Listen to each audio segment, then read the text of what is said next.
On the vast open sea where the waves carry more than just fish, but also danger, a female captain navigates her ship through waters ruled by violence and corruption. When the Mexican cartel tries to force her into their game, smuggling, extortion, and murder, they have no idea they've picked the wrong target, because Serena and her crew aren't ordinary fishermen.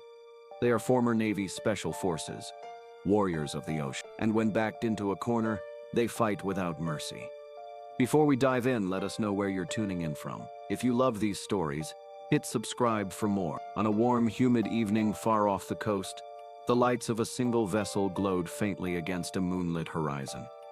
This was the Seawolf, a modest-looking fishing boat that had been refitted with secret upgrades, from reinforced hull plating to hidden compartments for weapon storage. At first glance, it might have seemed like any other trawler eking out a living in a dangerous region. Few would suspect that the woman at its helm and her small crew were anything but ordinary. Serena Carter stood by the wheel, one hand resting on the throttle, the other lightly tapping a control panel that monitored engine temperature and sonar readings. She was in her mid-30s, with sharp, perceptive eyes and short hair that she kept tied back in a tight bun. In her posture and measured movements, one could sense a latent tension. Even though she was no longer in uniform, the air of command had never left her. Years ago, Serena had been a Naval Special Forces officer, some said one of the best in her unit. She had led classified missions, gone head-to-head with formidable smugglers and pirates, and honed the instincts that now warned her whenever trouble lurked over the horizon. A single mission had shattered her faith in the chain of command. Betrayed by officials she once trusted, Serena had walked away from it all. She purchased a battered old fishing boat and spent months refurbishing it, adding enhancements few would ever notice just by looking. Renamed the Seawolf, it became her sanctuary on the open sea. There, she found a measure of freedom and calm, a new sense of purpose. Far from the political quagmires that had nearly killed her, she was not alone. Over time, she gathered a small but formidable crew, each with their own reasons for wanting to escape land-bound complications. Matthew Graves, her second in command, was a quiet, steady presence on deck. In his late 40s, he was a former Coast Guard officer who had grown tired of seeing criminals slip through the crack. Though his hair was graying at the temples, his mind was sharp and his knowledge of navigation, both electronic and traditional, was unmatched. With just a glance at a radar display, Matthew could predict the best routes to avoid detection or outmaneuver a foe. Marco Velasquez took care of the boat's mechanical heart. Stocky with a wiry intensity, he had once been an engineer on a naval combat ship. Where he truly excelled, however, was in the realm of improvised explosives and weapon modification. Marco's booming laughter and brash comments made him seem wild, but he was fiercely protective of the people he considered family, and Serena, in his eyes, had saved his life more than once. Then there was Javier Delgado, barely past 20, who moved around the deck with the wiry energy of youth. His father, Miguel, had been a seasoned fisherman who refused to pay extortion fees to the local cartel and paid with his life. Consumed by guilt at not being able to protect his father, Javier had vowed revenge. He was green but courageous, skilled at diving and adept at piloting smaller crafts when needed. Serena had hesitated to bring someone so young on board, yet his sincerity and thirst for justice had convinced her. Last but by no means least, Hana Nakamura was the crew's distant observer, the one who saw trouble before it saw them. Formerly a sniper in the Maritime Self-Defense Forces of Japan, she had a quiet, deliberate air about her. Her talents for camouflage and tracking were invaluable on the sea. With a specialized rifle, she could neutralize threats from hundreds of meters away, even while perched on a swaying mast. The Seawolf might have looked unassuming from the outside, but with these 4 souls under Serena's command, it was more than capable of handling itself in dangerous water. That very night, the boat drifted along some 30 nautical miles from shore, where the water was calm and the moon was half hidden by a veil of thin clouds. The wind was gentle, carrying a salty tang that mingled with the smell of fish on the deck. It was the kind of night that lulled many fishermen into a sense of tranquility. On deck, Matthew checked the lines and nets, while Javier worked to untangle a large Stifling a yawn, Marco was at the stern, tinkering with a small mechanical device no bigger than a coffee can, occasionally glancing up at the dark horizon. Inside the dimly lit wheelhouse, Serena was at the helm. She stared at the radar screen, then out through the windshield. In the distance, the reflection of the moon shimmered in a faint silver line across the surface. Her gut told her something was off. She had a knack for reading the sea, and there was a slight shift in its rhythms that put her on edge. Perhaps it was the hush of the wind, or a subtle difference in barometric pressure. Whatever it was, the hair on the back of her neck prickled.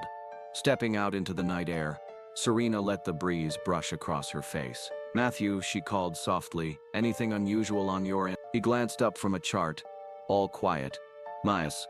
"Far as I can tell," she nodded, but her expression remained tense. "Keep an eye on the radar." A few minutes later, the sea's vast emptiness seemed to darken to the east, as if a large shape was gliding across the water without lights. Back in the wheelhouse, a sudden ping on the screen confirmed her suspicions. Something was approaching fast.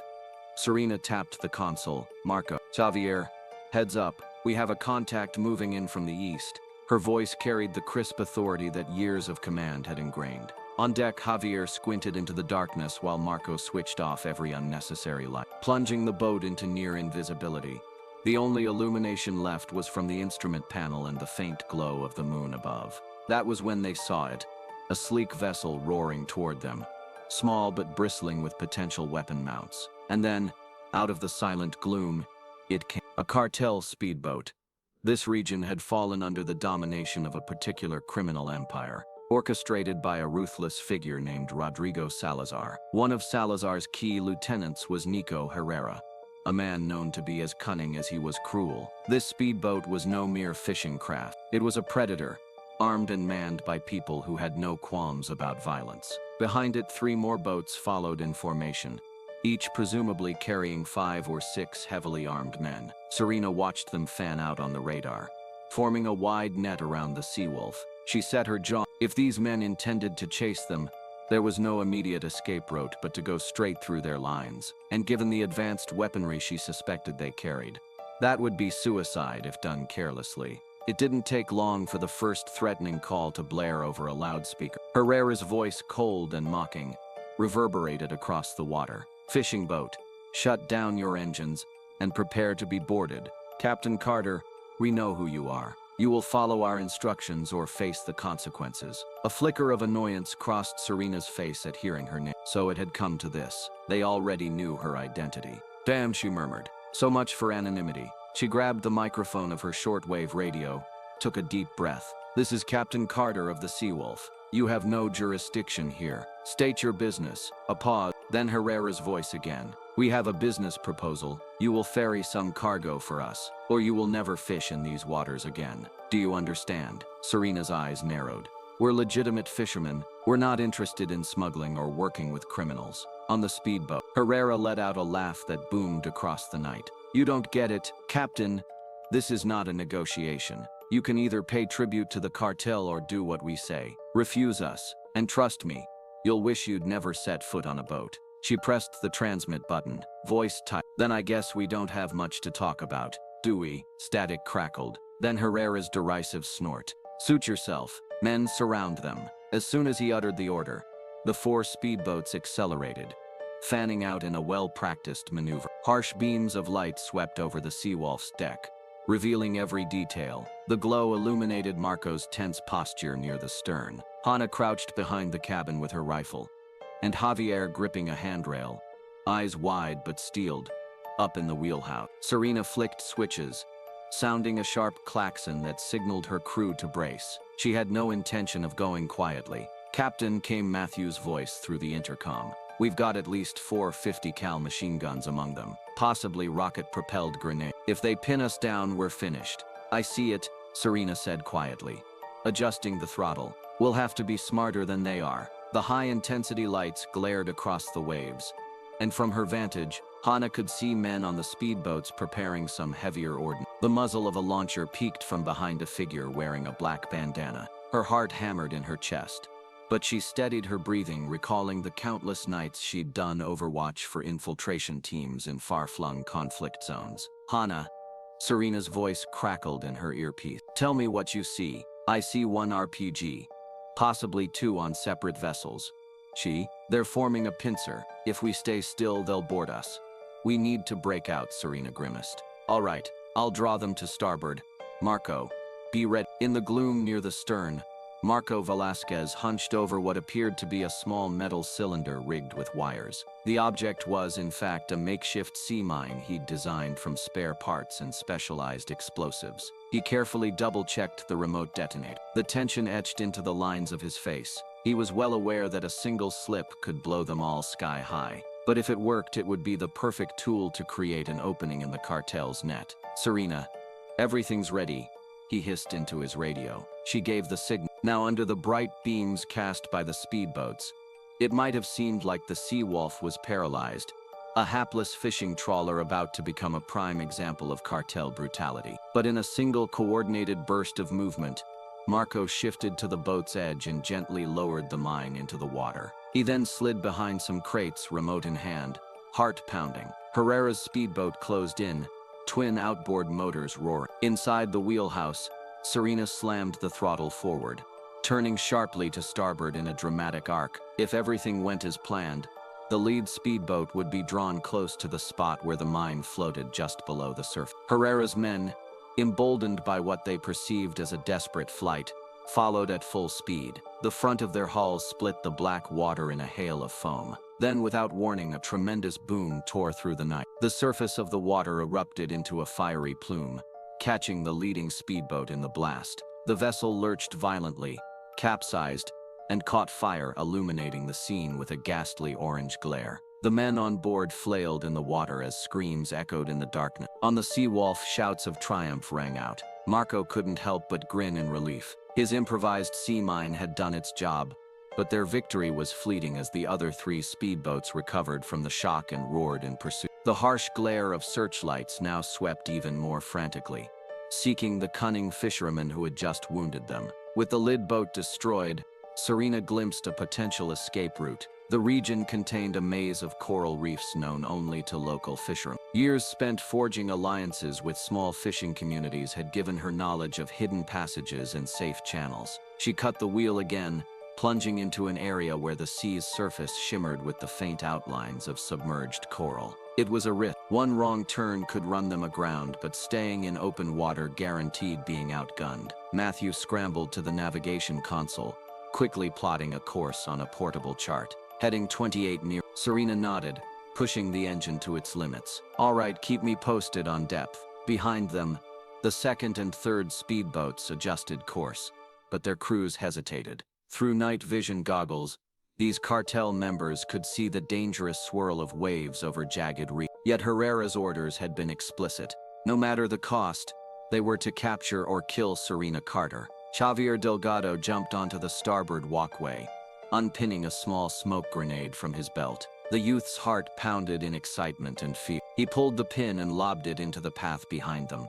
The canister hissed as it hit the water, releasing a thick cloud of smoke that clung low to the surface and further disoriented the pursuing vessels. One of the cartel boats swerved, the pilot losing track of the reef's outline, and a sudden grinding noise ripped through the air as the hull collided with sharp coral. Water rushed in, sending men tumbling.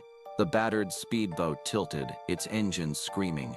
Then shouts erupted in Spanish, cursing the reef and screaming for help. That left just two active speedboats, but they were closing fast. From the stern deck, Hannah carefully lined up a shot. The seas made it difficult to maintain stability, but her extensive sniper training allowed her to slow her breathing. She spotted a figure at the bow of one of the speedboats, hefting a rocket launcher. If he fired, even a glancing hit could cripple them. Hannah exhaled slowly, timing her shot with the boat's up and down motion. In one swift trigger press, she delivered a single round from her specialized rifle. The bullet found its mark. Striking the gunman in the shoulder, he stumbled, dropping the RPG into the water with a splash. The boat's pilot swerved in confusion, losing precious seconds to realign. "Great shot, Hannah," Marco shouted from below, but they weren't out of danger yet. The last functioning speedboat, commandeered by Nico Herrera himself, was determined to see the pursuit through.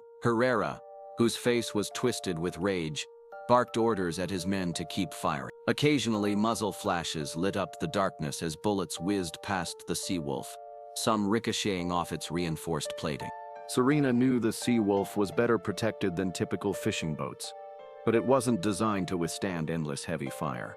As she navigated through the winding reef, The corridor began to narrow.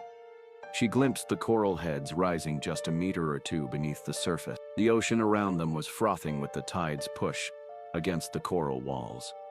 "All right," she muttered under her breath. "Time for one last trick." She signaled to the crew. "Hold tight. I'm about to spin it." Marco and Javier exchanged anxious glances, bracing themselves against railings or crates.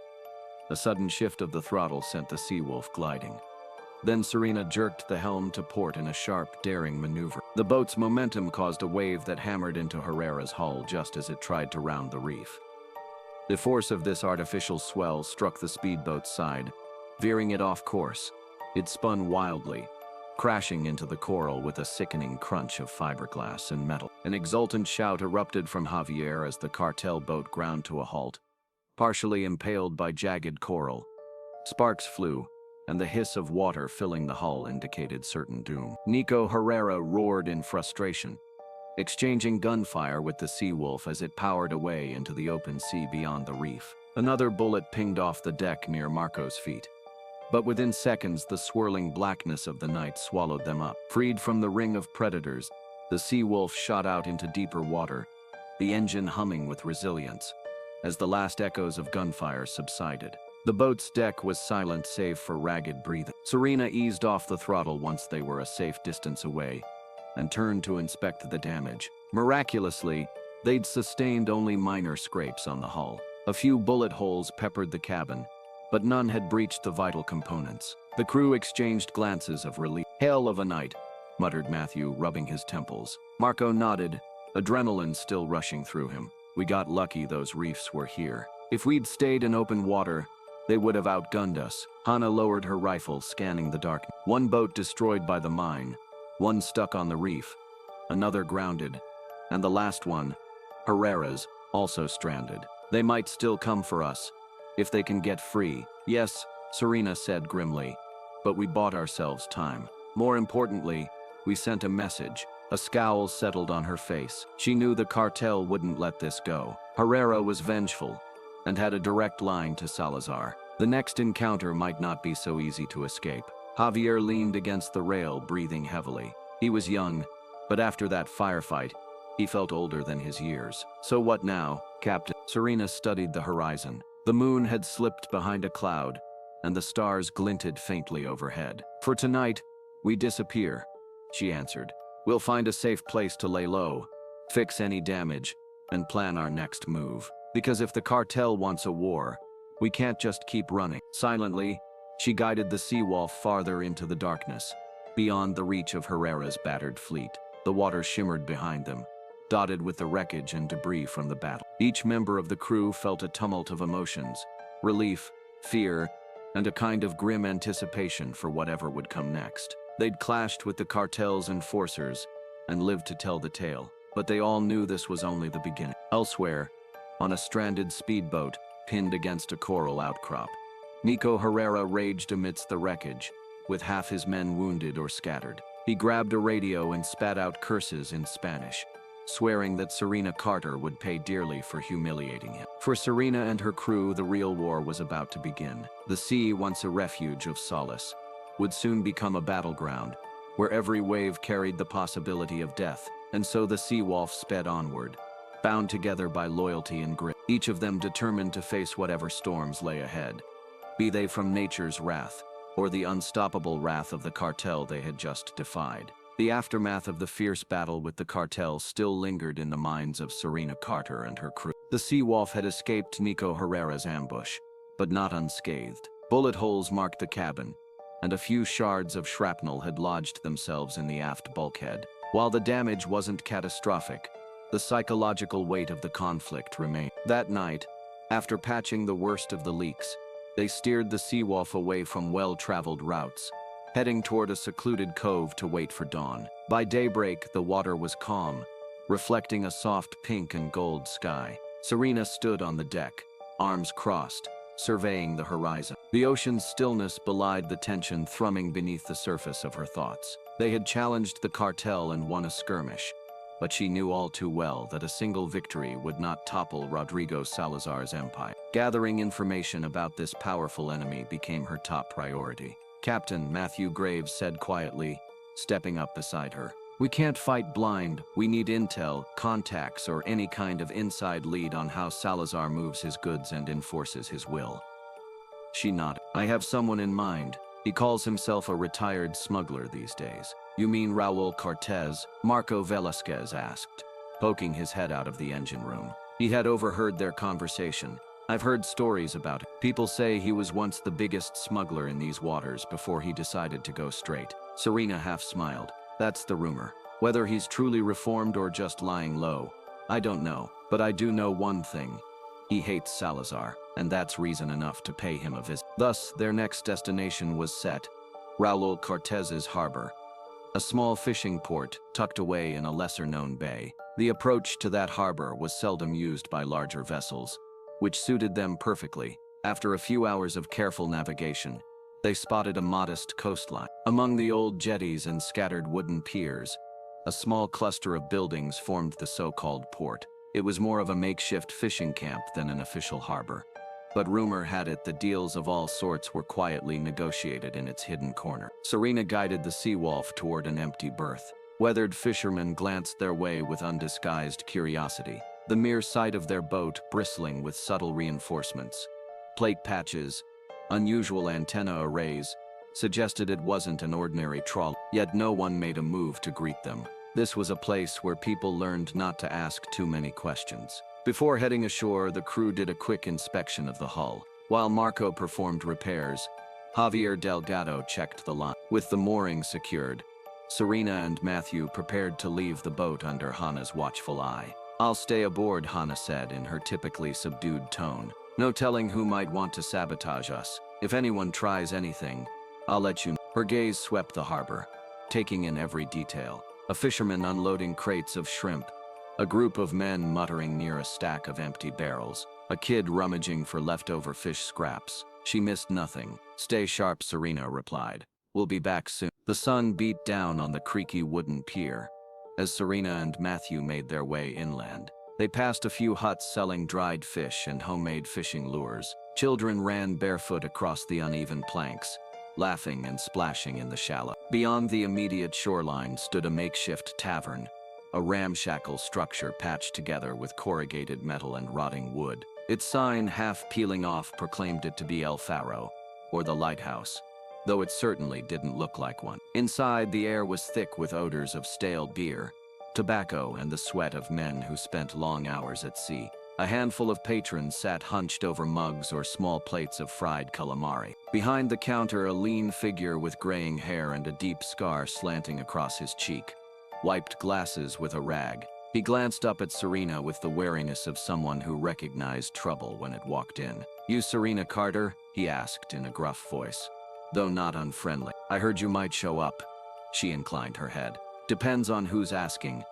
The man let out a short laugh. Name's Raul Cortez.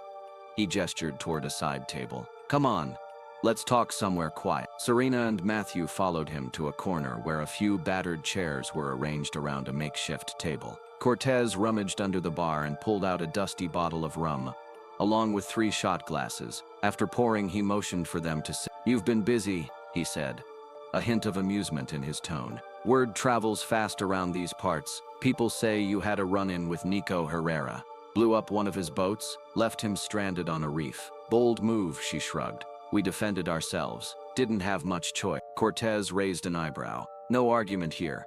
But you do realize Salazar won't let that go. He'll send every operative he has to hunt you down. You've poked the hornet's nest. Then maybe it's time we burn the whole hive. Matthew interjected, swirling the rum in his glass. But we need intel, specifically on Salazar's operations. Cortez's scar twitched as he frowned. You don't do things halfway, do you? He glanced around to ensure no one was eavesdropping. Well, I suppose I owe Salazar a few grudges myself. With that, he began to speak in a lowered voice, explaining the cartel's reach not just on the water, but also in local government. According to Cortez, Salazar controlled crooked officials, the local Coast Guard, and even some parts of the Navy. Anyone with too much integrity found themselves replaced or quietly removed. The fishermen and sailors in this port paid bribes to keep afloat, terrified of the alternative. Put it plainly, Cortez said. If you show your face too openly, word will get back to the cartel in no time. They have spies everywhere, so if you want to fight them, you'd best do it from the shadows. Serena nodded grimly. Fighting from the shadows has always been my specialty. At that point, Raul Cortez leaned in and lowered his voice even further. What I'm about to tell you is not common knowledge, so keep it to yourself. A few years back, one of the major oil conglomerates had a massive argument with the government over drilling rights. When the dust settled, an offshore rig was left abandoned. That's where Salazar moved in. Matthew's brow furrowed. An oil rig? That's significant. Cortez nodded. It's not just a rusting hunk of metal out there. Salazar repurposed it, turned the place into a fortress on the water. They call it Rig Alpha, though I doubt it has an official name anymore. He funnels diesel through that rig, arms shipments, and even narcotics. If you want to cripple his organization, that's your target. You blow up that rig or seize it, and Salazar's finances will take a massive hit. Serena pictured an oil rig in her mind, towering scaffolding, multi-level platforms, and a labyrinth of pipes. With the right modifications, it could be a heavily defended stronghold. Tell me more, she said. All right, Cortez continued, pausing to take a swig of rum. From what I hear, there's a skeleton crew manning it day to day, mostly to keep the pumps running and guard the contraband. But whenever a big shipment is expected, Salazar sends extra men. He's outfitted it with an array of sensors, possibly radar and night vision camera. Word is he even has anti-boat defenses, like heavy machine guns or short-range missiles, to ward off nosy patrols. Serena let out a low whistle. So it's basically a militarized base at sea. That's an understatement. Cortez agreed. He's poured millions into making sure no one can assault it without taking huge losses. And rumor has it, a portion of that money comes from certain politicians who have a stake in the cargo that moves through there. It's more than a smuggling depot. It's Salazar's golden goose. She exchanged a glance with Matthew. They both recognized the gravity of this intel. Taking down an oil rig was no small feat. Such an operation would require careful planning, resources, and possibly more allies than they currently had. Yet the strategic advantage was undeniable. With the rig gone or seized, Salazar would bleed financially. Matthew asked quietly, "Any idea how many men are stationed there permanently?" Cortez considered. A couple dozen at least, possibly more if they're expecting trouble. I've heard there's a small helipad on the top deck for quick transport, and the rig's platform is surrounded by gunboats whenever a critical shipment is inbound. If you wanted to hit that rig, you'd need to pick a time when the sea traffic is minimal, maybe between shipments. Serena exhaled slowly, mind churning with possibilities. So if we manage to sabotage the rig's main operations, we hurt him. But if we fail, Salazar gains unstoppable momentum. Cortez nodded grimly. I don't want to discourage you, but you should know, a full-scale assault is damn near suicidal. That place is built to repel a navy, let alone a single boat. If you do decide to try it, you'll need a plan, something cunning, something that no one sees coming. A glimmer of a smile touched the corner of Serena's lip. I've done suicidal ops before. Doesn't mean I'm eager for another. But if Salazar's tyranny is that entrenched, we might not have a choice. Just be sure to gather as much intel as you can, Cortez urged, or find someone who can help you from inside. Maybe you can cut power to the rig, or cause a distraction that forces Salazar's goons to scatter. The main point, you can't just sail up and blow it sky high without planning. Matthew drummed his fingers on the table. We'll start with reconnaissance. Maybe there are fishermen or engineers who've been forced to work there. Someone who escaped and can give us a layout. I'll ask around discreetly, Cortez said, finally standing. No promises, but if I hear anything worth your while, I'll pass it on. He glanced toward Serena. We might not see eye to eye on everything, but we share a common enemy. That's enough for me to help where I can. Serena stood as well, offering her hand. Thank you, Raul. One last question. How do we get out of here without drawing attention? A wry grin curved across Cortez's face. You don't, but I'll do what I can. My harbor, my rules. Let's just say if any of Salazar's spies come looking, they'll hear you left in a hurry. Meanwhile, you can slip out with minimal fuss. With that, they clasped hands. An unspoken alliance formed between the retired smuggler and the ex-special forces captain. As they left El Faro, the midday sun pressed down, intensifying the odor of salt and fish. Serena felt a surge of determination, tempered by the sobering realization of just how big an opponent Salazar really was. Outside, a few local fishermen glanced their way, but offered no hostility. They recognized that Serena had spoken with Cortez, and likely gleaned his protection. If only temporarily, that was enough to keep them from prying. In such a place, the less one asked, the better. Back on the Seawolf, Hana reported that no one had tried to approach or tamper with the vessel. Marco had used the downtime to further patch bullet holes, muttering curses under his breath about the cartel's marksmanship. Javier, usually full of restless energy, sat near the bow gazing out over the water, perhaps replaying memories of his father's demise. So Hana asked, her voice soft yet expectant. "Find anything useful?" Serena nodded, her jaw set. "We did, more than I'd hoped. We've got a new target, an abandoned oil rig." She went on to summarize the conversation with Cortez, explaining the rig's importance to the cartel's smuggling operation. Hana listened intently, her brow furrowing. "That's a monumental objective. Even if we disable it, we'll have every cartel gun pointed at us. All the more reason to prepare carefully." Serena replied, "We'll need to resupply, plan, and maybe find outside help if possible. But for now, let's get out of here before any of Salazar's watchers show up." Moments later, with the engine thrumming softly, the Seawolf slipped away from the harbor. True to his word, Cortez had orchestrated a small distraction, a couple of fishing trawlers moving in tandem toward the pier, blocking the line of sight from any prying eyes. By the time word could spread, Serena and her crew were already cutting across open water, the horizon stretching out limitless and blue ahead of them.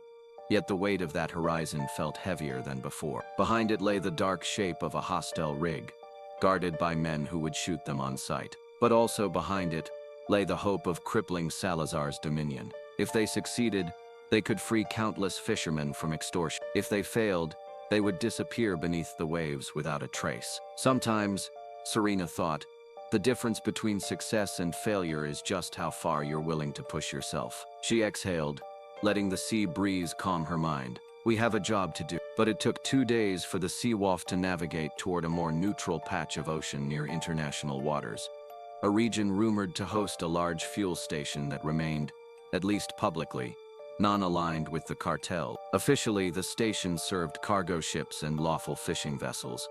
But behind the scenes, rumors abounded that plenty of shady deals went down there. For Serena, it was simply a necessary stop. The Seawolf was running critically low on fuel. By the second morning, the bright sun revealed a tall cylindrical structure jutting out of the water, connected to a floating barge. A metal walkway ringed the central silo, and a handful of smaller boats were tied to a series of docks. In bold letters, the name Mar Azul, fuel, was painted on a peeling sign. As they approached, Serena cut the throttle, allowing the Seawolf to ease into a slip near the barge. A few deckhands from Mar Azul gave cursory waves, either too busy or too jaded to care about newcomers. Potential customers arrived daily, and loyalty was not part of the transaction, only profit. Matthew hopped onto the dock first, coiling a rope around a bollard. Marco followed, carrying a small black case, presumably holding enough cash to cover the purchase. Javier lingered on the boat, scanning the other vessels. The entire place had a transient feel, with strangers from all over. He noticed a few suspicious types loitering near the administration office, but he wasn't sure if they posed a threat. "Stay alert," Serena reminded the group. "We buy what we need and leave, quickly." Walking across a creaky gangway, they made their way into a modest block building labeled Office and Payment. Inside, the air smelled of stale air conditioning and cheap air freshener. A bored-looking clerk in a rumpled shirt glanced up from behind a battered metal desk. "Welcome to Mar Azul Fuel," he drawled. "What'll it be?" Serena explained they needed a sizable amount of diesel, enough to top off their tanks. She handed over the black case, letting the clerk count the money. He flicked through the bills, eyebrows raised. "That's a big purchase. Give us an hour to get it pumped, and we'll see you satisfied."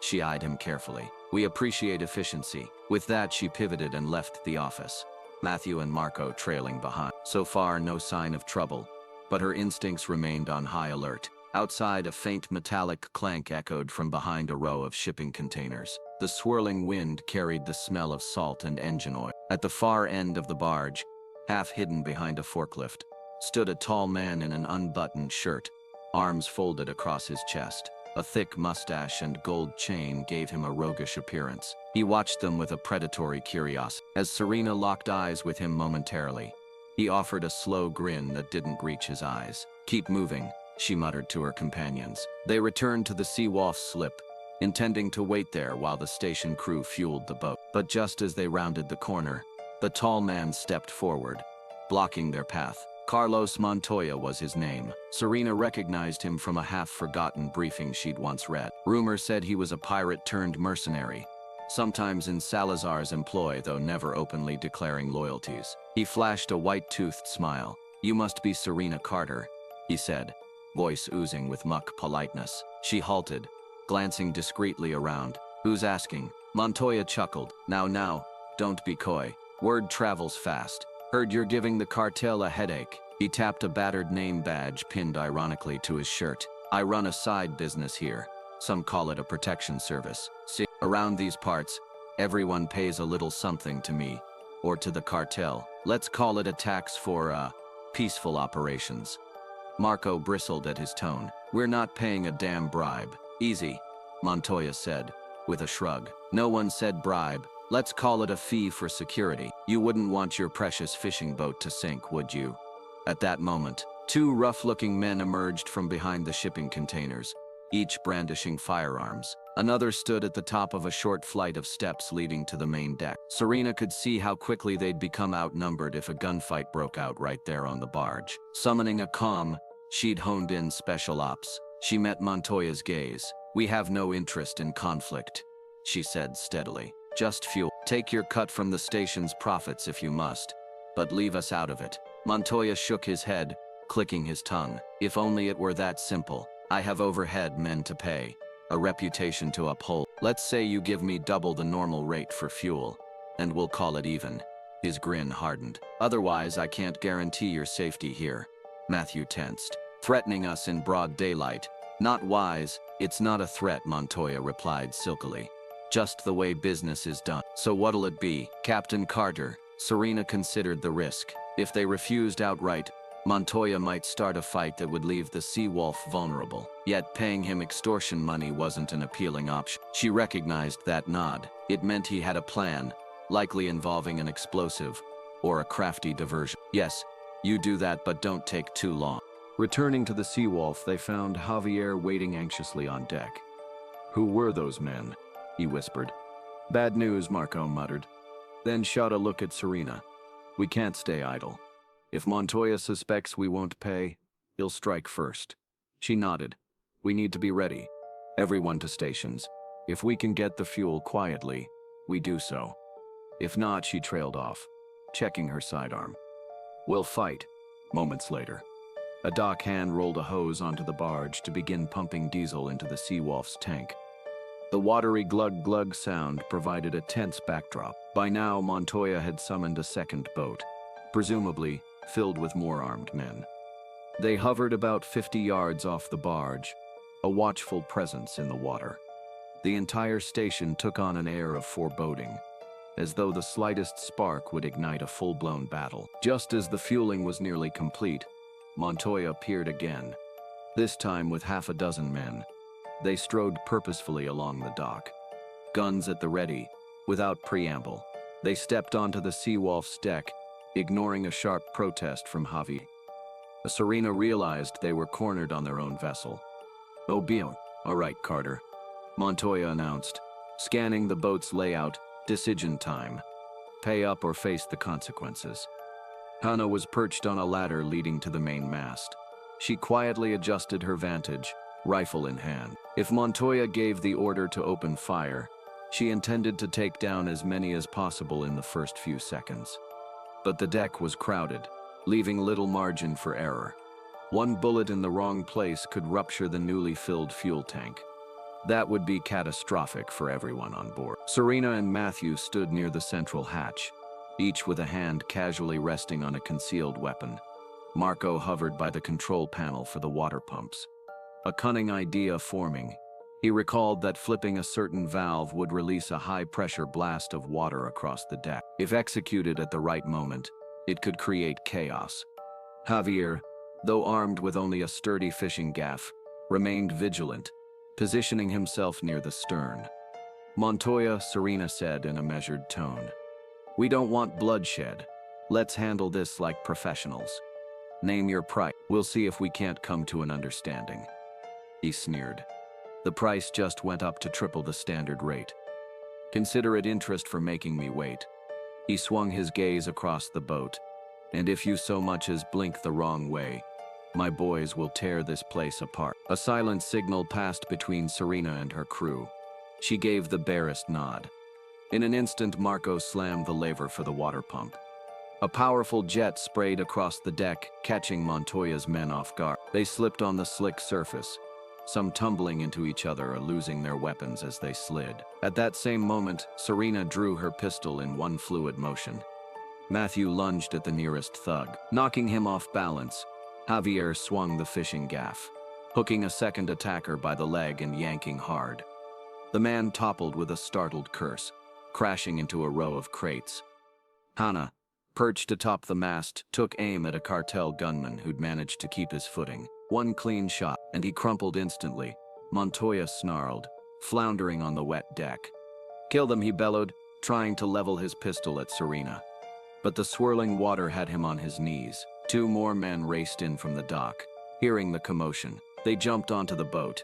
Guns raised. Swift as a cobra, Matthew launched himself behind the wheelhouse door, emerging a split second later with a short-barreled shotgun. He fired a warning blast overhead, showering them with splinters from the cabin's awning. They hesitated, ducking, and Serena used the opportunity to disarm one with a precise strike to his wrist. Meanwhile, Marco kicked a fuel drum to roll across the deck. It slammed into another attacker's ankles. Sending him tumbling, Javier tackled the man, wrestling his sidearm away. A flurry of fists and knees ended with the thug unconscious. All around them, the deck had become a slippery battlefield, with water sloshing ankle-deep.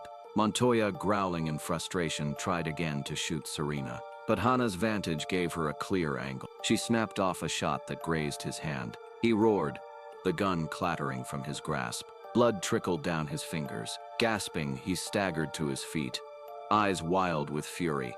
"You'll regret this," he rasped, backing toward the side of the boat. Another wave from the pump system struck him, forcing him to cling to the railing to avoid being swept overboard. "Salazar will hear of your insolence. He'll put a bounty on all your heads." "Get off my ship," Serena growled, stepping forward with her pistol aimed squarely at Montoya. Matthew and Javier flanked her, similarly armed. Montoya flashed a last hate-filled glare at them. Then, with a ragged breath, he scrambled onto the dock, leaving his fallen men behind. Two conscious cartel thugs managed to retrieve their injured comrade. Retreating hastily, Montoya shouted curses over his shoulder, promising they'd pay for this humiliation. Free of immediate threats, the Seawolf's crew took stock of their injuries. Marco sported a bruised shoulder from a scuffle, and Javier had a shallow cut on his arm. Nothing life-threatening. The deck was strewn with toppled crates, spilled gear, and a few battered weapons that had fallen from the cartel's grasp.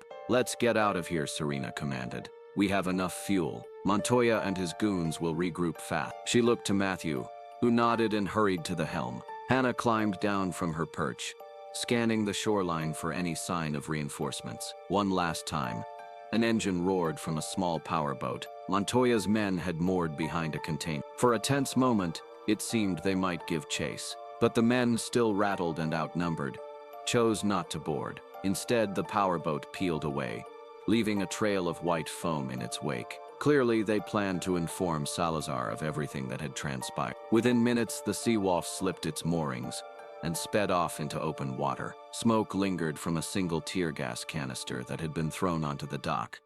But the station employees had no desire to intervene. They'd seen enough to know that crossing either side spelled disaster. Exhausted yet victorious, Serena and her companions regrouped on the stern. The adrenaline rush began to ebb, leaving them quietly surveying one another for injuries. Marco shut off the water pump, which had served as such an effective deterrent. Hannah's rifle lay at her side, carefully cradled. Javier cradled his wounded arm but insisted it was just a scratch. Wiping sweat from her brow, Serena cast one more wary look at the horizon. "Let's hope the intel we got from Cortez pays off," she murmured. "Because if we can't find a way to strike at Salazar directly, we'll be forced into these skirmishes again and again until one day we lose." Marco exhaled, leaning on a railing. "Then we'd better make our move soon," he said, "before Salazar's men corner us for good." Javier, pressing a makeshift bandage against his arm, looked out toward the endless sea. "For my father," he muttered under his breath. "I'm ready to do whatever it takes." And so the Seawolf continued onward, battered but unbowed. In the minds of everyone on board, one question loomed: how much longer could they stave off the cartel's fury, unless they struck a blow that truly crippled Salazar's operations? The battered old boat still carried the resolve of its extraordinary crew, a resolve that would soon be tested in ways they could hardly imagine. Night had fallen, wrapping the open sea in shadows. On deck, her crew settled into uneasy silence, each lost in their own thoughts. The last confrontation had proven yet again that they were living on borrowed time. They had angered the cartel, humiliated Carlos Montoya, and outmaneuvered Nico Herrera. Sooner or later, the entire weight of Rodrigo Salazar's empire would come crashing down on them. Several miles away, in a lavish coastal estate, Rodrigo Salazar stood in a wide, glass-walled office, overlooking a moonlit bay, refined in taste but brutal in method. Salazar was the unchallenged kingpin of these waters. Surrounded by armed guards and expensive art, he seethed at the latest report on his desk. Serena Carter had bested Montoya in close combat at the fueling station, once again slipping through the cartel's fingers. His expression darkened. The overhead light cast sharp lines across his features, accentuating the rage simmering in his eyes. He spun on his heel and barked an order to the men standing watch. "Bring me Montoya, Herrera, and Rivas now." Within minutes they arrived. Nico Herrera, tall and wiry, still wore traces of bruises from the reef ambush that had left him stranded days before. Carlos Montoya, his right hand bandaged from a sniper's graze, carried a veneer of bravado, though he had clearly been shaken by his recent defeat. And Antonio Rivas, a corrupt Coast Guard officer who thrived on bribes, stood off to the side, arms folded, his expression unreadable. Salazar glared at them one by one. "I gave you resources," he began, voice cold. "Boats, men, guns. Yet you allowed a single woman and her ragtag crew to humiliate you. Twice." Montoya bristled. "We underestimated her. My men weren't prepared for the tactics she used." Salazar cut him off with a swift gesture. "Spare me the excuses. I want Carter's head, whatever it costs. She's becoming a symbol of defiance I can't afford." He turned to Rivas. "And you, use your connections. I want every crooked official, every patrol to watch for that boat. If they see the Seawolf, they are to report immediately, or risk losing my favor. Understood?" Rivas nodded curtly, aware that displeasing Salazar spelled ruin for him. "I'll alert my men. We'll set up false checkpoints in the more remote coves. She can't hide forever." Salazar's mouth set in a tight line. "Good. In addition, I'm offering a substantial bounty on Carter. Let it be known in every black market port. Any captain who sights her and turns her in, or calls her position, will be richly rewarded. If they try to harbor her," he paused, voice low, "they'll share her fate." Nico Herrera allowed himself a thin smile, imagining the legion of cutthroat mercenaries who would soon be swarming the seas, all seeking the bounty. Montoya too felt a flicker of relief. With that many guns after Serena, the odds of cornering her rose exponentially. Still, a spark of personal humiliation burned within him. Salazar leaned over his desk, eyes sweeping across their faces. "You will not fail me again. I don't care if Carter tries to fight or to flee. Bring me her corpse if need be." No one dared protest. The order was clear. Serena Carter must die. Far from Salazar's estate, in a stretch of open water, the Seawolf navigated steadily. Inside the cabin, Serena studied a battered map spread across the console. Matthew Graves, her second in command, peered over her shoulder, while the radar pinged softly in the background. Marco Velasquez was below deck, repairing a damaged hydraulic line, and Javier Delgado patrolled the deck, watchful eyes scanning the horizon. Suddenly, the radar beeped in rapid succession. 3 vessels had appeared on the edges of its range. Each moved faster than a normal fishing boat, closing the distance with intent. Serena's pulse quickened. Matthew tapped the screen. They're coming in from behind, probably at top speed. Might be Cartel. Serena exhaled. We can't be sure, but given the timing, I'd bet on it. Is there anywhere safe to hide? He shook his head. No. But there's a weather front on the radar. A storm cell about 15 miles to the northwest. If we head that way, we'll sail right into it. A flicker of hesitation crossed her face. Steering into a thunderstorm was dangerous, but being caught in open water by heavily armed cartel boats was worse. All right, she decided. We take our chances with the storm. She throttled up, turning the bow toward swirling dark clouds that loomed on the horizon. Wind began to whip the surface of the ocean into white caps, and the temperature seemed to drop. The approaching storm promised heavy rain, fierce gusts, and pounding waves. Typical pirates or smugglers generally avoided storms whenever possible, but the cartel might press on if Salazar's bounty weighed heavily enough on their minds. The Seawolf rocked as the first strong gust hit, salt spray washing over the rig. Above them, the clouds lit with distant flashes of lightning. Over the next half hour, the seas intensified. Rain fell in stinging sheets, the boat pitching up and down in rising swells. Marco clambered up from below deck, drenched in sweat and engine oil. We good? As good as we'll ever be, Serena said grimly. Hang on. Behind them, the faint outlines of 3 speedboats became visible when lightning cracked across the sky, illuminating the tumultuous waves. They were definitely pursuing. Despite the howling winds, Serena grit her teeth. Remembering her training in the Navy, she'd once guided a patrol ship through a hurricane to evade enemy detection. This was smaller scale, but no less nerve-wracking. Matthew took over the radar, calling out relative position. They're gaining in short bursts, but wave action is slamming them. One boat is lagging behind. A moment later, thunder boomed. The sea churned violently, and the Seawolf crested a towering wave, then crashed down in a torrent of foam. The boat shuddered, but Serena expertly compensated, adjusting the rudder to keep them from broaching. Every muscle in her body braced for the next wave. Hana, stationed near the stern, caught over its bow, sending men reeling. When the speedboat pitched sideways, another wave struck it broadside. With a flash of lightning, she saw it flip, tossing its crew into the raging sea. One boat capsized. She shouted over the din. 2 left.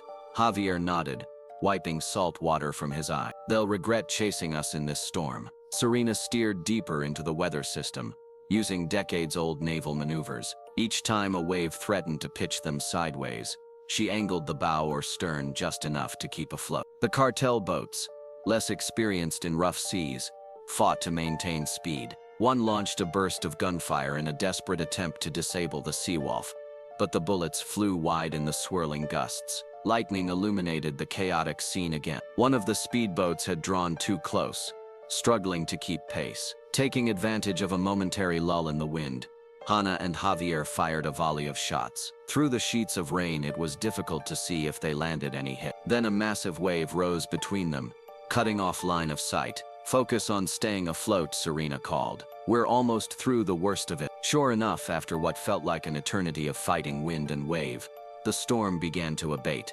Sheets of rain still pounded the deck, but the violent gusts relented just enough for them to catch their breath. Behind them, they could see the second speedboat had slowed drastically, likely damaged by the storm. The third, the one that capsized, was nowhere to be seen. With a final surge of determination, Serena guided the Seawolf beyond the main body of the storm, emerging into calmer water. The sky remained gray and menacing, but the catastrophic swells had eased. Matthew let out a shaky breath. We did it, Hana nodded, scanning the horizon for any sign of pursuit. No sign of them. They either turned back or got wrecked. Marco, dripping water, ran a hand through his soaked hair. Let's not do that again anytime soon. Serena couldn't help but smile grimly. Agreed. Beneath that relief, though, a realization took hold. They could keep running, but eventually the cartel would corner them. Salazar's bounty meant every unscrupulous captain in these waters would be on the lookout for them. They needed a different approach. Once they had put a safe distance between themselves and the dissipating storm, Serena brought the boat to a slow idle. The crew gathered on deck, the wind still whipping their clothing. Exhaustion was into every face. We've been running non-stop, Javier said, breaking the silence. Every port we dock at becomes a risk. Every hour, more bounty hunters might join the search. Ana eyed the bullet holes and fresh dents in the hull. And every firefight we survive just brings the cartel's wrath down harder on us. Matthew placed a hand on the railing. We can't fight them all, not head on. Serena exhaled, clenching her jaw. I know, which is why we need to go on the offensive. We find a way to cripple Salazar's operations so thoroughly he can't keep sending waves of killers after us. Or at least we force him to deal with bigger problems than chasing one boat. And how do we do that? Marco asked. Serena met his gaze, determination flaring in her eyes. We make an alliance. Someone who's got the resources or authority to bring Salazar down. I have an idea. They listened as she explained her plan to contact an old Navy acquaintance, one who, as far as she knew, had joined the FBI. The crew exchanged hopeful looks. It was a risky move, but after surviving countless near-death encounters, taking a calculated risk seemed the only path forward. All right, Matthew said, nodding. Let's do it. Serena scanned the horizon once more. The sea's surface had calmed, though the dark clouds lingered. In her mind, she could almost feel Salazar's men regrouping, plotting their next strike. This time, however, they wouldn't be the only ones plotting. She had her own plan now. Olivia Mendez, Serena murmured, leaning over the small radio console in the Seawolf's cramped communications corner. Haven't spoken to her in years. Matthew stood behind her, arms crossed. It's sure she's FBI now. She might not even remember you. Serena gave a wry smile. Olivia and I served in the same naval intelligence unit for a time. She was always the one pushing for joint operations with law enforcement. I heard rumors she left the Navy to join the Bureau, focusing on maritime crime. If anyone can help us take down Salazar, it's reaching for a battered encryption device. She carefully dialed into a secure frequency, a relic from her special forces days. Static crackled. Then a faint beep indicated it was ready. She typed in a code, her mind racing with questions. Would Olivia respond? Had she changed frequencies or gone under deep cover? She pressed the transmit button. Mendez. This is Carter. I need to speak with you about the Salazar cartel. Over. The hum of the ocean's waves outside contrasted sharply with the tension inside the cabin. Seconds ticked by. Static. A fizz of white noise. Then a voice crackled back, faint but clear enough to send relief coursing through Serena's veins. Carter, it said. This is Mendez. Go ahead, she exhaled, glancing at Matthew, who gave her a supportive nod. Olivia, I need your help, Serena said into the mic. Salazar's hunting me. He's turned half the Coast Guard and local officials into his puppets. I know you're investigating him. I have intel on an abandoned oil rig he's using. A pause. Then Olivia responded, her tone sharp. Meet me at Rendezvous Echo. I'll send coordinates. We'll talk there. Serena jotted down the latitude and longitude she received. The faintest hint of a smile tugged at her lips. Understood. See you soon. Roger that. Mendez replied before the channel went dead. It took another day's voyage for the Seawolf to reach the coordinates Olivia had provided. A stretch of seemingly empty coastline near international waters, where rocky cliffs shielded a small hidden cove. The approach demanded precise navigation, but with Matthew's expertise, they slipped in without incident. The moment they dropped anchor, a sleek black Rye B, rigid inflatable boat emerged from behind a rocky outcrop, driving toward them with silent efficiency. At the helm was Special Agent Olivia Mendez, mid-30s, hair cropped short, wearing a windbreaker emblazoned with a discreet FBI insignia. She pulled alongside, and a younger agent tossed a line to Serena, who secured it to the Seawolf's Fancy seeing you again, Olivia said, as she climbed aboard. She scanned the deck with a discerning eye, taking in the bullet holes and the crew's wary expressions. You've been busy, I take it. Serena nodded, offering a firm handshake. You have no idea. In the Seawolf's modest galley, they gathered around a small table. Olivia set down a waterproof laptop case. We've been watching Salazar for months. He's expanded beyond narcotics, into arms trafficking, extortion, even black market drilling. If we can prove he's funneling illicit money and contraband through this rig, we can involve higher-level agencies to shut him down. That rig is more than rumor, Serena confirmed. He's turned it into a fortress. We think it's his main source of revenue. Diesel, smuggled weapon, possibly human trafficking. Olivia's jaw clenched. My teams tried to get close, but Salazar either bribed local officials or used intimidation to keep us away. We lack hard evidence, photos, documents. If we had those, we could orchestrate a massive sting operation on land. It could be enough to bring in federal agents from multiple countries. What about an assault? Marco asked, crossing his arms. You have the FBI behind you, right? She grimaced. The Bureau can't just storm an oil rig in international waters without ironclad evidence. Even if we did, Salazar's lawyers and corrupt judges would tie it up in court, and the rig itself is heavily armed. A direct approach would be nearly suicidal. We need more. Serena glanced at her crew. We're not opposed to infiltration. We're ex-military. We can get inside. Olivia studied them, taking in the determined set of their shoulders. You realize you'd be going up against trained mercenaries with a home field advantage? Hana responded quietly.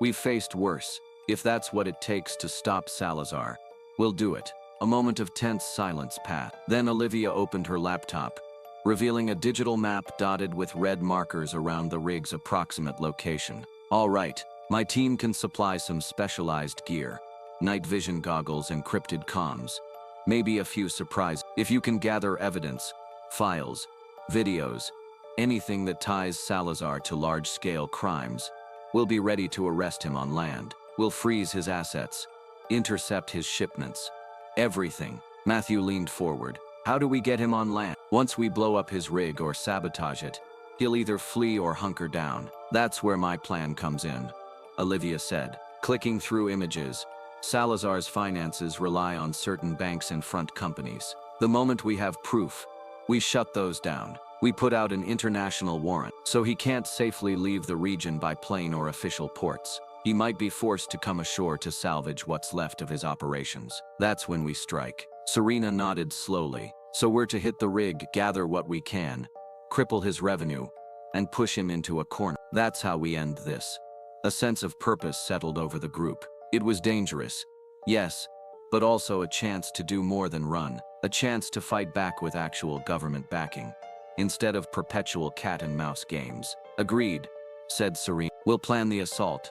Just let us know what gear you can spare. Olivia stood, clasping Serena's hand. We'll get you what you need. I'll be in touch with rendezvous details. Good luck, and remember, once you have the data, call me on the secure line. We'll coordinate simultaneous strike. Understood, Serena said. We'll be ready. In hushed but resolute tones, they parted ways, each side fully aware that the next steps would lead them into the heart of Salazar's domain. For the first time in weeks, Serena felt a flicker of optimism. If their infiltration succeeded, they could bring justice to the countless victims of Salazar's tyranny. If it failed, they might never sail again. 2 nights later, the Seawolf crept toward a stretch of ocean far from typical shipping lane. The water lay still, almost eerily so, under a moonless sky that provided a cloak of darkness. The plan was set. They would approach the rig from its most lightly guarded sector, using the small tides and minimal radar signature to stay hidden. Meanwhile, Olivia Mendez's FBI contacts waited on standby, prepared to act once the data from the rig was transmitted. In the Seawolf's small galley, the crew huddled around a table littered with maps, charts, and gear. Xavier, Hana, you two provide overwatch from the boat, or from a vantage point if you can climb onto the rig's sub-platform. Your job is to pick off any threats that might corner us and keep an eye on the perimeter. They nodded in unison. Hana carefully unpacked a newly acquired sniper rifle, courtesy of Olivia's supply drop, and checked the scope alignment. Xavier double-checked a smaller sidearm, tension etched in his features but steeled by purpose. Marco, Serena continued, we're the infiltration team. We climb onto the rig by grappling lines, proceed to the control center, and copy any data we can find. We also sabotage the main power and pump controls, cut off Salazar's fueling operations. Matthew interjected from the helm.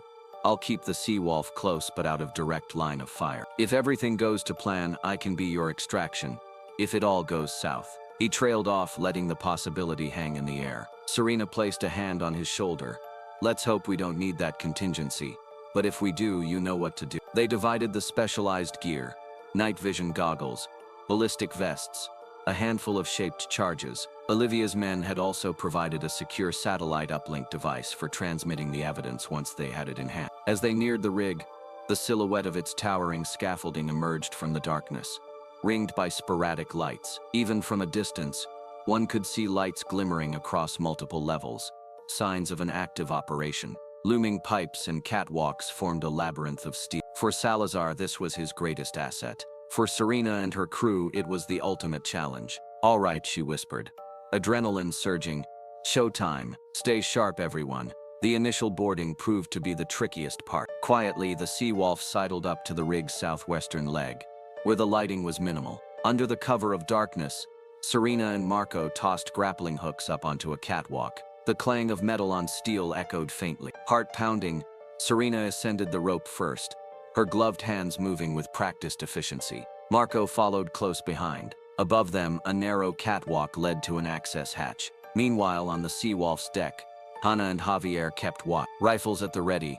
The water was calm, reflecting the rig's lights in warped ripples. And overhead, the stars offered no solace, only the quiet indifference of the night sky. Reaching the catwalk, Serena pressed herself flat against a steel beam. She flicked her night vision goggles down. Scanning for patrols, two men strolled along a walkway not far from them. Rifles slung, she waited until they turned a corner before signaling Marco to continue. The tension was palpable. Every breath felt too loud, every movement a potential betrayal of their position. They slipped inside through a side door, entering a dim corridor that reeked of oil and machinery. Pipes snaked along the walls, and overhead lights flickered. They advanced carefully, sidearms drawn.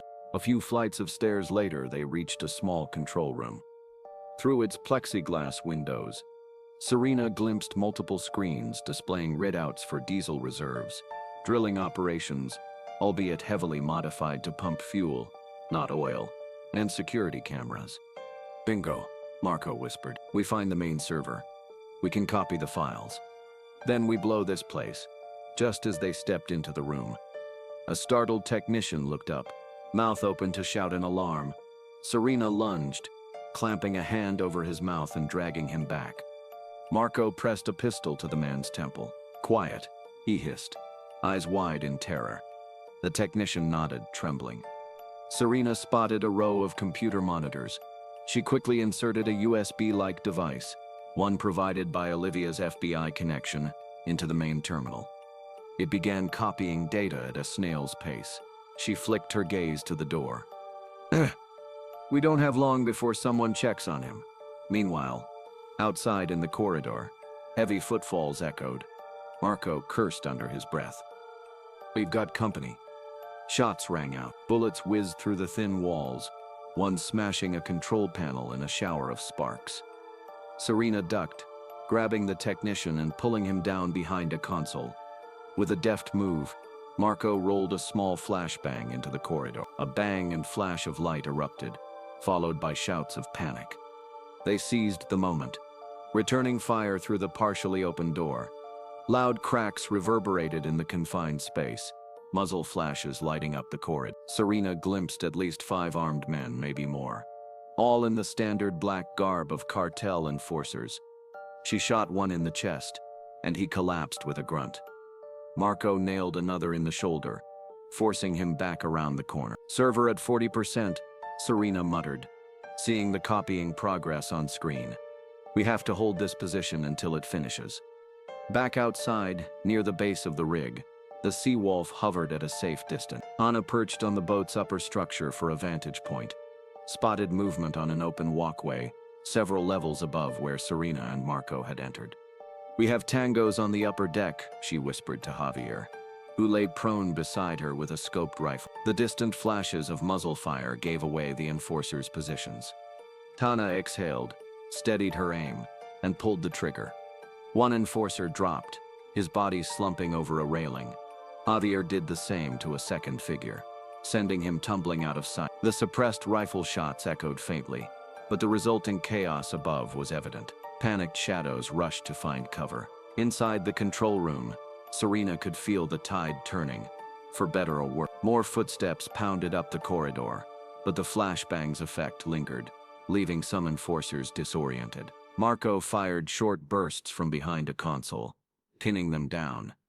Sparks flew from ricochets. The technician cowered in a corner, hands over his head. Suddenly, a side door burst open, revealing another pair of gunmen. Serena pivoted, dropping one with a well-placed shot to the chest. The second fired back, bullet grazing her shoulder. Pain flared hot, but she ignored it, returning fire. The man crumpled, clutching his stomach. "Server at 80%, Marco called, panting. "We're almost there." She gritted her teeth, pressing a hand to her bleeding shoulder. The adrenaline numbed the worst of it. Come on," she murmured, glancing anxiously at the progress bar. The corridor fell eerily quiet. Smoke curled from bullet-ridden walls. Then, from the corner of her eye, Serena saw a familiar silhouette stepping through the haze. Nico Herrera. A cruel grin twisted his features, a blade in his hand. He'd abandoned his rifle, apparently intent on a more personal score. At least a dozen men were dead or incapacitated. But Herrera remained. He locked eyes with her, pointing the knife. "Captain Carter, you and I have unfinished business." Marco leveled his gun, but Nico was fast, flicking his wrist to hurl a smaller blade that sliced across Marco's forearm. Marco cursed, stumbling behind a console. Herrera closed the distance, launching himself at Serena. Their bodies collided, steel scraping steel as Serena managed to draw her own combat knife. She recognized his skill immediately.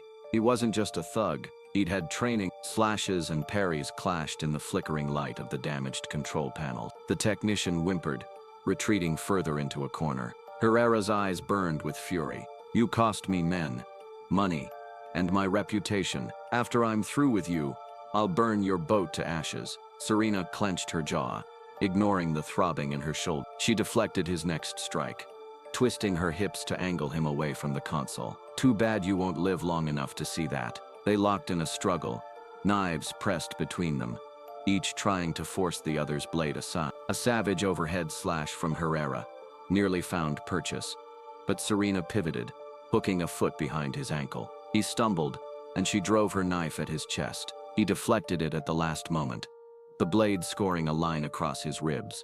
Blood spattered on the floor. He snarled, launching a knee into her side. She gasped at the impact, stumbling back. Before he could capitalize, Marco, still bleeding from his arm, fired a single shot with his pistol. Herrera spun away, narrowly evading the bullet, but it forced him off balance. Seizing the distraction, Serena lunged, ramming her shoulder into Herrera's midsection. Pain lanced through her wounded arm, but she gritted her teeth and followed through, driving him onto a graded walkway near the open corridor. With a swift move, she disarmed him, sending his knife clattering onto the catwalk below. He clawed at her vest, trying to gain leverage. They ended up near the edge of the platform, the distant swirl of ocean visible through the rig's structural lattice. Herrera landed a blow to her ribs, and she coughed, nearly losing her grip. But at the crucial moment, Serena hammered her elbow down into the side of his jaw. He reeled, arms flailing to regain balance. "Take a message to Salazar," she hissed, voice laced with adrenaline. Then, with a hard shove, she pushed him over the railing. His scream echoed, abruptly cut off by a splash far below. Whether he survived the fall was uncertain, but for now he was out of the fight. Blood trickled down Serena's arm as she turned back to see Marco leaning on a console, pressing a makeshift bandage to his wounded forearm. The technician cowered behind a chair, eyes wide in shock. A final glance at the computer screen showed the progress bar at 100%. The data was copied. Marco yanked the USB device free, forcing a shaky grin. "We got it," Serena nodded, chest heaving. "Let's blow this place." With the data secured, Serena and Marco activated the charges they had planted around the rig's structural weak point. They could already hear the frantic shouts of more cartel reinforcements approaching from below. The entire platform felt like a hornet's nest stirred to fury. "Time to go," Serena said urgently. She keyed her radio. "Hannah, Xavier, cover us. We're heading to the evac point." "Copy that," came Hannah's calm reply. "We'll keep them off you." The pair raced through winding corridors. Alarms blared now, red lights strobing along the rig's interior. They passed a storage area where crates of ammunition and contraband sat stacked. Marco tossed a small timed explosive near some drums of diesel. The chain reaction would be devastating. At a ladder leading down 2 levels, 3 cartel gunmen sprang into view, guns blazing. Serena and Marco dove behind a steel beam, returning fire. In the chaos, sparks flew, bullets ricocheting with deafening clangs. One gunman collapsed under Serena's precise shot. Another reeled from around to the leg. The third turned to flee, hollering for backup. "Keep moving," Serena called. She descended the ladder at a breakneck pace, ignoring the throbbing in her shoulder. Marco followed, pausing only to hurl a flash grenade behind them. A blinding burst lit the walkway above, buying precious seconds. At last, they reached an emergency hatch that opened onto a platform near the rig's underbelly. There, a precarious catwalk spanned a gap above swirling waves. Midway across, they saw the silhouette of more armed figures rushing in. A muzzle flare illuminated the gloom, bullets spattering near their feet. Suddenly, sniper fire echoed from the darkness. Hana, one attacker dropped, then another. Javier's weapon joined in, striking a third. The corridor was cleared enough for Serena and Marco to sprint across. The catwalk swayed ominously,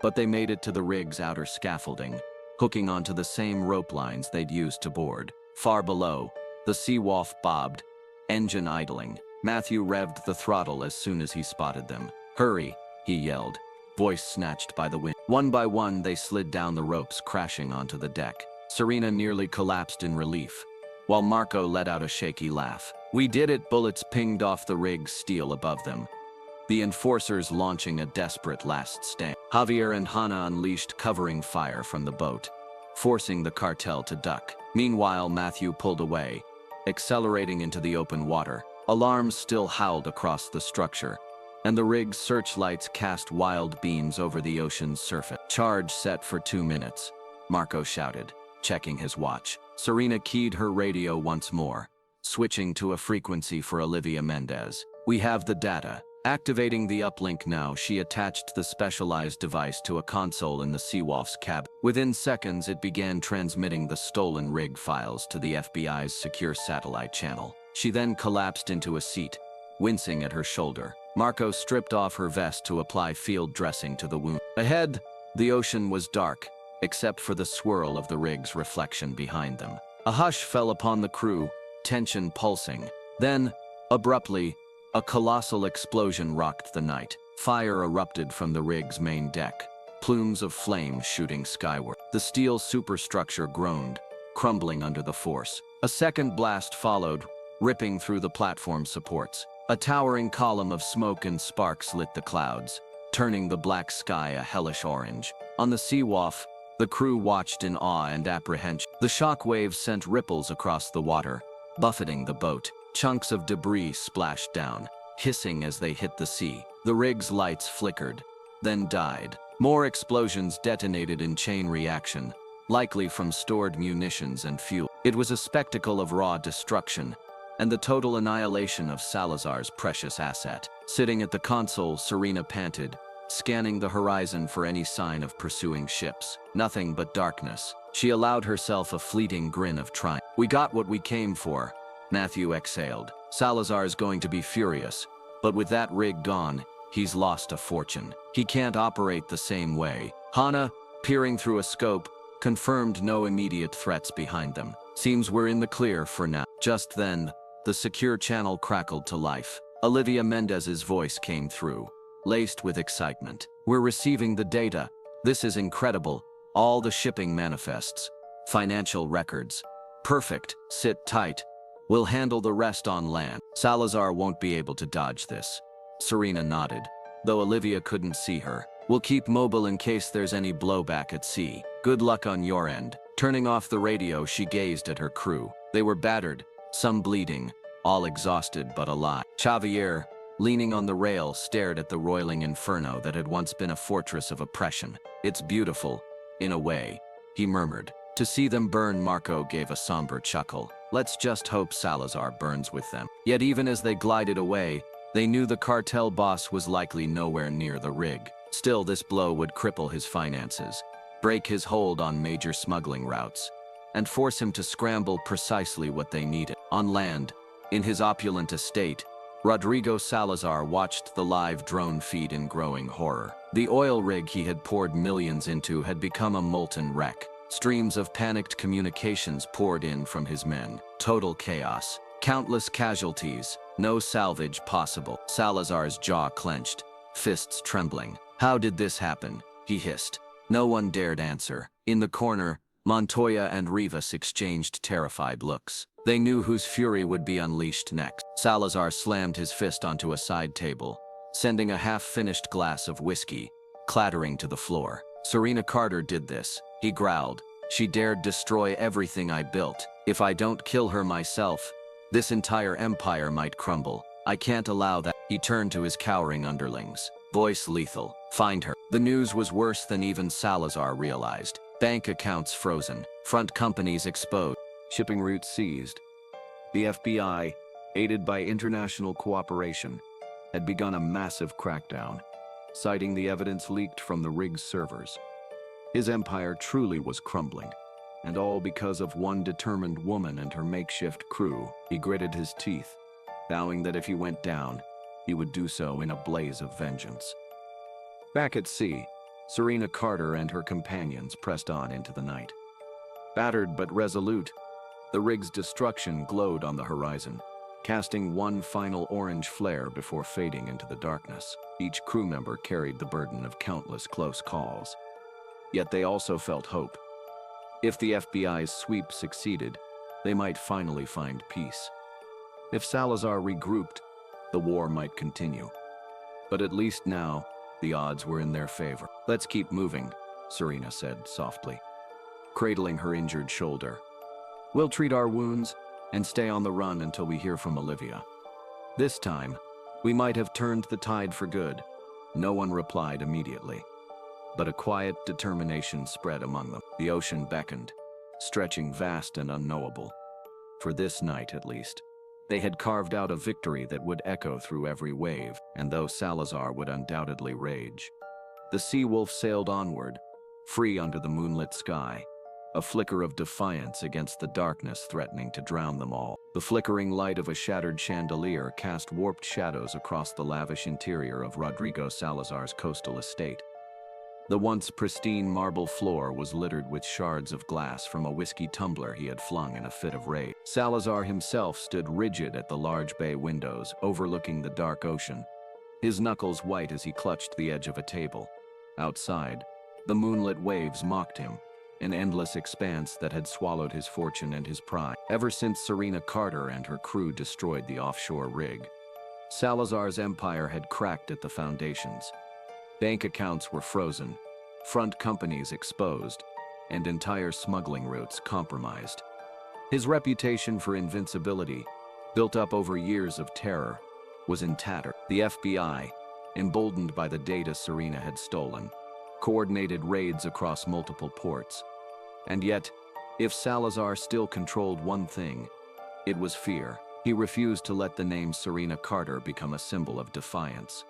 A trembling subordinate had delivered the final blow of bad news. With the rig gone, many of Salazar's allies and smaller cartel factions were distancing themselves from him. In response, the crime lord hurled his glass at a wall, shards skittering underfoot. Drawing a ragged breath, he summoned his two most loyal lieutenants, Carlos Montoya, still nursing a bandaged hand from his last encounter with Serena, and Antonio Rivas, the corrupt Coast Guard officer, who had quietly avoided direct confrontation until now. Glaring at them both, Salazar slammed a thick binder onto the table. "Look at what remains," he spat. "This is all we have left. A handful of smaller stash houses, a few loyal men at the ports, and He tapped a map where 5 red X's marked known positions of his armed speedboats, and 3 disguised fishing trawlers that served as floating safe houses. Montoya, jaw clenched, nodded. "We'll hunt her down. F.A. she can't hide on the water forever, especially with the bounty you placed on her head." Salazar's lips curled in a snarl. "Increase it. Spread the word that Rodrigo Salazar will reward any man who brings me Carter's body." Antonio Rivas inclined his head, sweat beating on his forehead. And if the fishermen communities try to shield her, burn their boats, Salazar snapped. Burn their villages if you have to. This is war. He paused to rake a hand through his hair, voice dropping to a deadly hush. She destroyed my rig. She humiliated every one of you. Now you show her what it means to cross me. A hush fell. Montoya steeled himself, recalling his bruised pride. Rivas fidgeted but nodded grimly, phone already in hand to coordinate with what remained of his crooked Coast Guard colleagues. Salazar scanned their faces, satisfied by their submission. Chase Carter across the seas or onto land. I don't care where she runs. We end this now. Lightning flickered outside. Though the sky was clear, perhaps an omen of the storm Salazar intended to unleash. The meeting adjourned, each man departing with an unspoken vow. Failure was no longer an option. If they did not kill Serena Carter, Salazar's reign would collapse, and with it, any shred of fear he could still command in this region. On the Seawolf, the atmosphere was tense but determined. The sabotage of the rig had left them with fewer immediate threats at sea. Yet Salazar's fury loomed like a dark cloud. Every new day brought rumors of a mounting fleet searching relentlessly. Warships they were not, but the cartel's 5 armed speedboats and 3 disguised trawlers were more than enough to corner any single vessel. Amid these uncertainties, a coded message from FBI agent Olivia Mendez arrived via the secure channel. In clipped, urgent tones, she explained that the Bureau was prepared for a final trap. If Serena could lure Salazar's main strike force to a remote beachhead on the mainland, a full FBI SWAT team and additional assets would be waiting, ready to strike. Serena read the message with an unreadable expression. She wants us to draw them onto land, she summarized to her crew. Turn the tables so they can't just slip away back to sea. The FBI is setting up an ambush near some abandoned coastal logging road. A perfect fun. Matthew Graves studied the map. Lips pursed. Makes sense. At sea, the cartel has too many ways to escape or hide. On land, the Bureau can box them in. Javier Delgado exhaled, eyes flicking to the bullet holes scarring the Seawolf's cabin from previous battle. But how do we ensure they chase us onto shore? A grim smile tugged at Serena's lips. We make them believe we're cornered. We pretend to flee inland, as if we've run out of options. Marco Velasquez nodded, a spark of mischief in his eye. Plant some water mines along the way, blow up a few cartel boats, and force them to think we have nowhere left to hide. The plan was dangerous, but with each confrontation they had grown more adept at turning the cartel's aggression against itself. They spent the next hours fine-tuning the details with Olivia by encrypted radio. She sent the coordinates of a desolate beach near an old, overgrown logging trail flanked by rugged terrain, a place with no innocent bystanders to be caught in the crossfire, and plenty of vantage points for the FBI to hide vehicles and set up roadblocks. When the final arrangement was made, Serena mustered her crew. All right, we're heading to these coastal waters. We let the cartel see it. We reel them in. Once we're close enough, we ditch the boat on that beach and switch to land vehicles. Olivia's men will stash there. Then we lead the cartel down the logging road,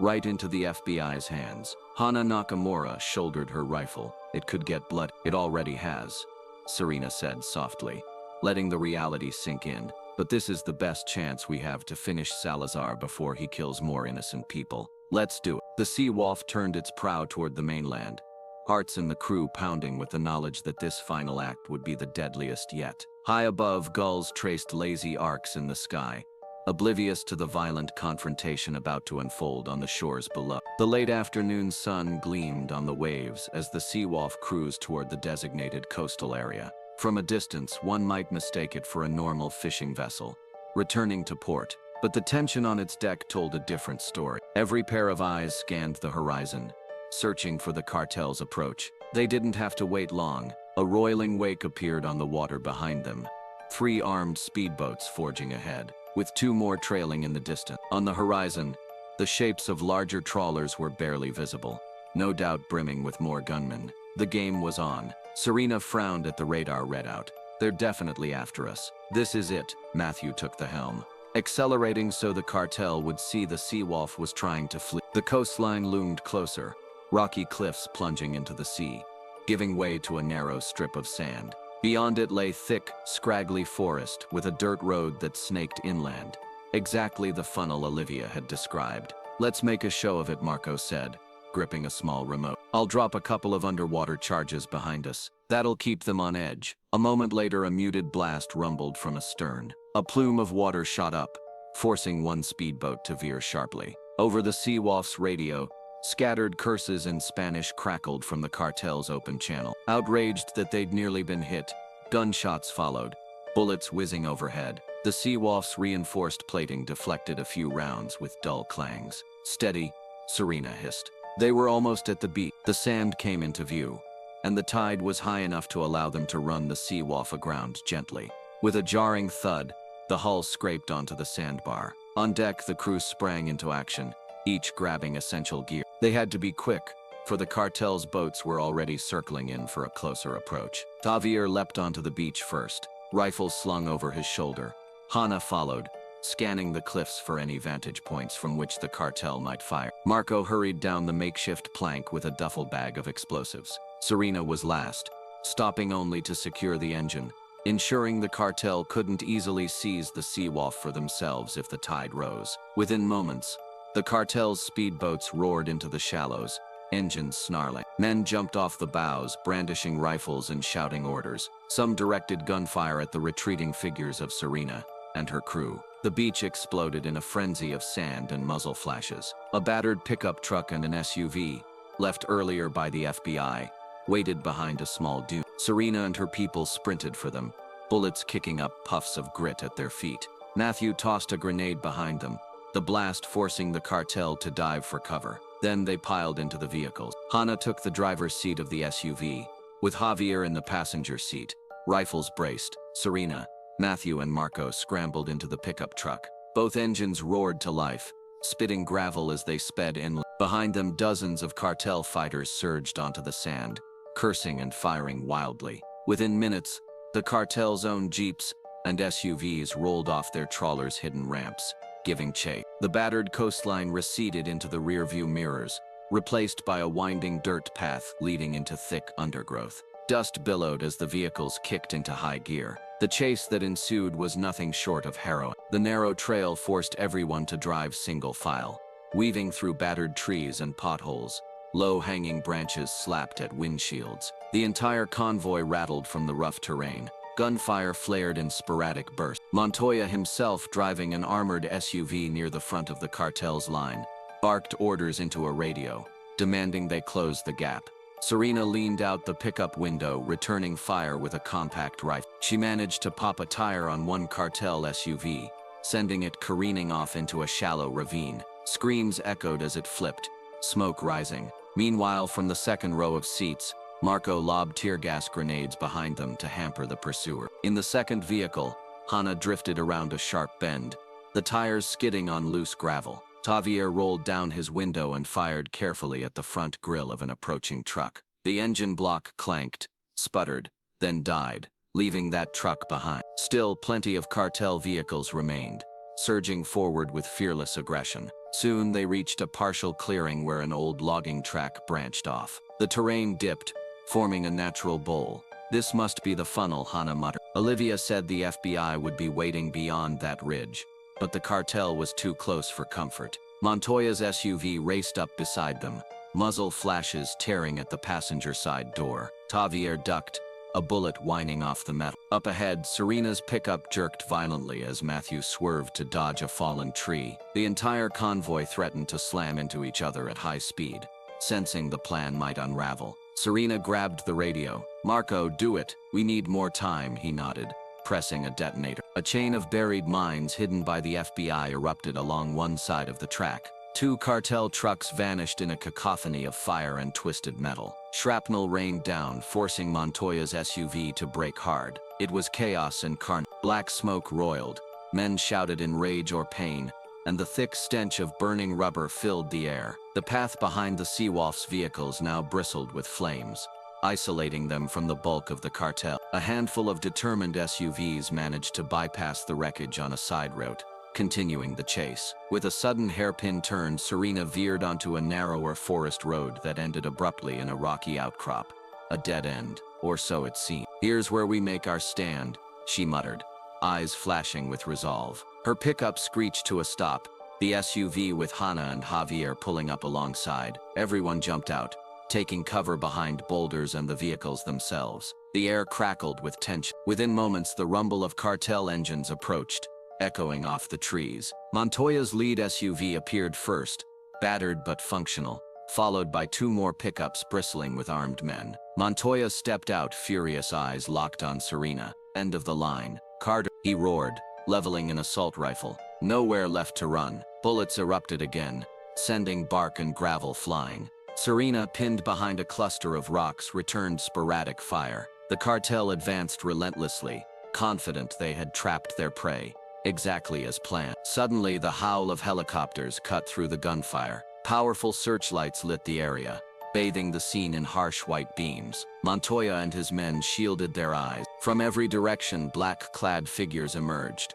FBI SWAT teams backed by local law enforcement who had refused Salazar's bribes. The advantage shifted in an instant. FBI, drop your weapons, boomed a voice from a loudspeaker. Shots rang out as agents disabled the engines of the cartel vehicles. A bullet shattered a tire, sending Montoya's SUV lurching. Another volley took out the second truck's radiator. Smoke and steam billowed, confusion rippling through the cartel ranks. Some of Salazar's men attempted to return fire, but the combined might of the FBI and Serena's crew pinned them down. Riot shields and tear gas forced the cartel to scatter, dragging wounded comrades behind hastily flipped trucks. The pitched gunfight lasted only minutes. Sensing defeat, some men dropped their guns and raised their hands, while others tried to dash into the undergrowth. A helicopter hovered overhead, spotlight tracking every movement. Stand down or be fired upon, came the warning. Montoya cursed, teeth bared. He looked around for an escape route but found none. A tranquilizer dart from one of the tactical units struck him in the shoulder. He staggered, curses dying on his lips, then collapsed. Serena and her team paused their own gunfire, letting the FBI handle final arrest. Through the smoke, Agent Olivia Mendez strode forward. Wearing tactical gear, she gestured for her agents to secure the cartel survivors. Cuff them, she ordered briskly, and watch out for hidden weapons. The last vehicle sputtered to a halt, tires shred. In the flickering glare of rotating helicopter lights, black SUVs sat angled across the dirt road, sealing off any exit. The stench of burnt fuel and gunpowder clung to the humid air. Suddenly, a shout went up from the far side of the blockade. "We've got Salazar." Agents dragged a figure out of a bullet-riddled pickup. Even in the half-light, there was no mistaking the imposing form of Rodrigo Salazar himself. Clothes torn, face twisted with hatred, he attempted to fight off the SWAT officers, but four men pinned him, wrenching his arms behind his back. Another agent snapped cuffs around his wrists. "You can't do this," Salazar bellowed, struggling. "I'm Rodrigo Salazar. There will always be someone to take my place." His voice cracked. Shifting from fury to desperation, Olivia approached calmly. Helmet visor flipped up. "No one's above the law." "Salazar." She nodded to her men, who lifted him roughly to his feet. The crime lord spat on the ground, seething with impotent rage. In the background, Serena emerged from behind a boulder, shoulders slumped in fatigue. Her gaze flicked to Salazar, a tumult of emotions swirling within. This was the man who had terrorized the seas, who had tried to kill her and her crew multiple times. Now he stood trembling in cuffs, empire in ruins. Meeting her eye, Salazar sneered. "Think you've won? Another cartel will rise. You've changed nothing." She said nothing, only watched as the FBI escorted him to a waiting helicopter. Montoya and the remaining cartel lieutenants were similarly rounded up. The night air hummed with the triumphant tension of a conflict that had reached its breaking point. Eventually, Olivia approached Serena. "You and your team, okay? We'll live," Serena replied, glancing around. Javier was tending a scrape on his arm, while Matthew and Marco guided a dazed Montoya detainee toward the SWAT line. "It's over." Then, Olivia nodded. "As over as it can be. We'll clean up the stragglers, but with Salazar behind bars, and your intel exposing his finances, the entire network collapses." She paused, voice softening. "Thank you, Serena." A wry smile touched Serena's lips. "We didn't do it alone." She met Olivia's gaze. "Just make sure he stays locked up. Okay? As long as we have the evidence from the rig and this final assault, we've got more than enough," Olivia assured her. "He won't see daylight." Relief coursed through Serena, though exhaustion pressed heavily on her. The FBI had done their part, but it was her crew's risks that had made this possible. They had stared down the largest cartel in the region and emerged on top. She felt a pang of sorrow for all the innocents who had suffered along the way, including Javier's father and so many nameless fishermen. But at last justice, however imperfect, had been served. The sun rose bright the following morning, illuminating a stretch of coastline that had been the scene of chaos just hours before. A handful of FBI vehicles and local police trucks remained, but most of the site had cleared. Captured cartelmen were taken to a secure facility, awaiting transport to a federal holding center. In the days that followed, word spread like wildfire. Rodrigo Salazar's cartel had fallen. The smuggling routes collapsed, the bribed officials exposed, and the armed trawlers seized by the Coast Guard. Once it was no longer under cartel influence. Local fishermen, once paralyzed by fear, tentatively set out into the waters without paying tax to any criminal group. Free of the cartel's iron grip, these communities began to breathe anew. The markets bustled with fresh catches unburdened by hidden fees. Formerly deserted docks came alive with honest labor. Where men once whispered in hushed tones of black SUVs and armed enforcers, they now spoke openly of hope and renewal. Amid this transformation, the name Serena Carter surfaced in countless conversations. Some said she was a pirate turned vigilante. Others insisted she was an undercover agent for the government.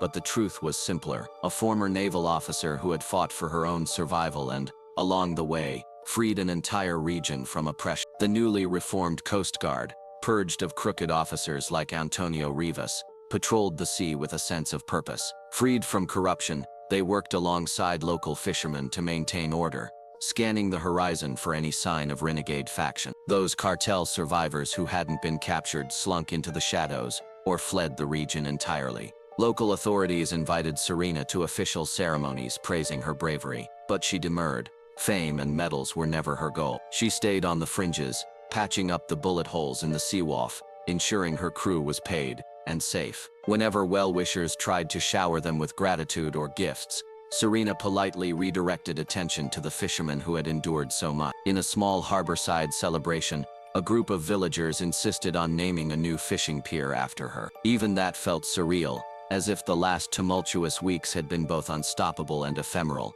a dream raging in the wide ocean wind. Among the many changes blossoming in the post-cartel era, Javier Delgado stood out. Having played a crucial role in the final battles, he now possessed not only skill and courage, but the respect of fishermen who once dismissed him as too young. With Salazar gone, an opportunity arose to reclaim the boat that once belonged to Javier's late father, Miguel Delgado. The battered vessel had languished at a disused pier, neglected and damaged. Drawing on a small fund, Serena insisted he keep. Javier spent weeks repairing the old trawler. With help from a few loyal friends, he fixed the hull, refurbished the engine, and repainted the deck in vibrant hue. On the prow, he carefully hand-lettered its original name, El Corazon, in memory of his father. Soon the boat was seaworthy again, reminiscent of the days before cartel threats overshadowed honest work. Word of the youngest captain in the region spread quickly. Fishermen who had known Miguel supported Javier wholeheartedly, eager to see his family's legacy revived. He hired a small crew, men he trusted from the local village, and set out on his maiden voyage free from fear. As he pulled in his first net brimming with fish, Javier felt the ghosts of the past lift from his shoulders. Serena and her crew watched from the docks, a soft pride in their eye. In many ways, seeing Javier take command of his father's boat felt like the culmination of what they had fought for. Life could go on for these people, unburdened by extortion or violence. It was a reminder that even in the harshest waters, hope could resurface, and even the greatest storms passed. As the region stabilized, the Seawolf itself had seen better days. Bullet holes riddled its hull, and makeshift repairs braced sections battered by storms and firefight. Yet it remained afloat, like its captain too stubborn to sink. Over coffee one morning, the crew gathered to decide their future. Matthew contemplated returning to a calmer job in maritime navigation. Marco joked about opening a small workshop to experiment with safe explosives for industrial use. Hannah, as always, remained quiet, but her eyes hinted at a wanderlust not yet fulfilled. But Serena Carter, her shoulders still healing, laid out a surprising proposition. "We've done what we set out to do here. Salazar's behind bars. The local fishermen are safe. If you all want to part ways, I understand, but I'm not finished sailing. There's more ocean out there, and there are always more injustices." None of them looked shocked. Instead, A sense of acceptance rippled around the table. They had formed a bond stronger than any usual crew. They had survived, on possible odds. The question was no longer if they would stay together, but rather how and where. A few days later, with a mixture of local funds, a small inheritance from Serena's days in the Navy, and discreet help from Olivia Mendez, they bought a larger, more modern vessel. The Seawolf would remain as a symbol, but they needed something capable of faster travel and bigger hulls if they wanted to roam farther. They christened it the Seawolf II, a nod to the legacy that had begun on battered decks and bullet-scarred hulls. A new journey beckoned, one that might lead them to uncharted horizons or new conflicts in distant archipelagos. In the harbors and fishing villages they left behind, stories about Serena Carter and her crew became near mythical. Some recounted how she bested half a dozen cartel speedboats, single-handedly. Others swore she could tame storms. In smoky taverns, travelers claimed to have glimpsed a black-hulled boat rushing to the rescue when pirates threatened a lone fisherman on a moonlit night. Whispers carried across waves from one community to another. They say if you're ever in danger out on the open sea, and you call for help on an old radio frequency, you might hear Carter's voice crackling back. I heard the new Seawolf can outrun any pirate. She's like a ghost ship appearing out of nowhere before vanishing again. They've never taken a penny from honest folk, only appear when scoundrels think they own the seas. In truth, Serena and her companions weren't supernatural. They were humans with training, heart, and a willingness to risk everything for those who couldn't defend themselves. But legends seldom hinge on cold facts. The exaggerations grew, fueled by grateful fishermen and wide-eyed children who needed heroes to believe in. Over time, the memory of Salazar's brutal regime faded, replaced by tales of rebirth and freedom. Fishermen once crippled by fear now told jokes about the days they paid tax to a so-called sea king. When asked what changed, they pointed to the horizon and said, Serena Carter changed it. For her part, Serena rarely acknowledged the mythos swirling around her name. She simply steered the helm of the Seawolf II toward new waters, a quiet smile playing on her lips whenever a passing trawler recognized them. She hadn't asked to be a legend, but if that legend kept pirates and cartels at bay, so be it. And so the story of Serena Carter, the woman who dared defy a cartel, who fought storms and armies alike, continued to ripple across the ocean. Fishermen found solace in the idea that somewhere out there, a watchful guardian prowled the seas, ready to rise against any who would turn honest waters into a battleground. In the grand tapestry of maritime lore, her name etched itself alongside tales of ghost ships and lost cities, a beacon of hope in the endless blue. Thank you for staying with us until the end of this story. We'd love to hear from you. Share your thoughts in the comments below, and let us know your favorite part. If you enjoyed the journey, don't forget to like, share, and subscribe to our channel for more captivating stories like this one. And don't miss out. Hit the notification bell so you're updated on our latest content. Your support truly means the world to us. As the sea calmed beneath the fading twilight, Elise stood silently at the bow. The crew, scarred but unshaken, moved quietly behind her. It wasn't just about survival anymore. It was about purpose. Rico gave a slow nod, and Selena wiped the salt from her cheeks. They hadn't just defended their boat, they had reclaimed their story. In the heart of the ocean, where chaos once rose, peace now lingered. And for the first time in years, Elise Navarro felt not like a survivor, but like a commander reborn in fire and salt.